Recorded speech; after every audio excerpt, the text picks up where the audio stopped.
শিক্ষা যদি আসে তাহলে প্রশ্ন আসবে, শিক্ষা যদি আসে তাহলে চেতনা আসবে।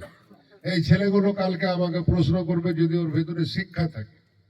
শিক্ষা না থাকলে আমাকে প্রশ্ন করবে না। কেন প্রশ্ন করবে না? যে ওর কাছে ওই প্রশ্নের কোনো জিনিস পুঁজিটাই থাকবে না, তো প্রশ্ন কোথা থেকে? তাই শিক্ষাকে ফিরিয়ে আনার জন্য বামফ্রন্ট সরকারের আবার দরকার আছে।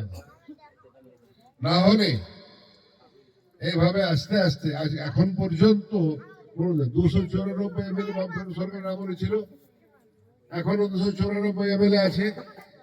তো আছে যখন, তখন একটা এমএলএ শিক্ষা নিয়ে কেন কথা বলছে না অ্যাসেম্বলিতে? এটাই সেটিং।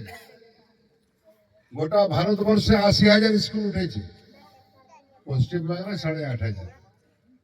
ওরাও চাইছে যে আস্তে আস্তে শিক্ষাটা বেসরকারিকরণের দিকে যাক, যেন গরিব মানুষের ছেলে মেয়ে এরা লেখাপড়া করতে না পায়।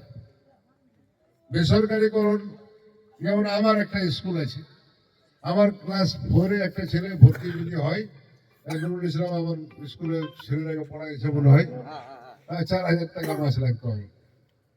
তো ওর যদি 3টা ছেলে থাকে, 12,000 টাকা মাস কামাই করে পড়াটা খুব কঠিন। তার জন্য সরকারি স্কুলের দরকার বেশি। তারা ফ্রিতে পড়বে, বাড়ির খাবে, বাড়ি থেকে যাওয়া আসা করে ছেলেরা পড়বে। এই শিক্ষা যদি শেষ হয়ে যায় তাহলে আমরাও শেষ হয়ে যাব। যারা দেখবেন শিক্ষা বেশি ভালো, সুশিক্ষা যারা গ্রহণ করেছে ওই মানুষগুলো, ওরা কিন্তু ওর মা বাপকে সম্মান দিয়ে কোনোদিন কথা বলেনি, সম্মান দিয়ে সবসময় কথা বলে। আর অশিক্ষা থাকলে তুই আর তোমার এইভাবে কথাগুলো হয়। বাবা, এই জন্য প্রত্যেকটা বাবার, প্রত্যেকটা মায়ের ফরজের মধ্যে পড়ছে ছেলেকে শিক্ষা দেওয়া।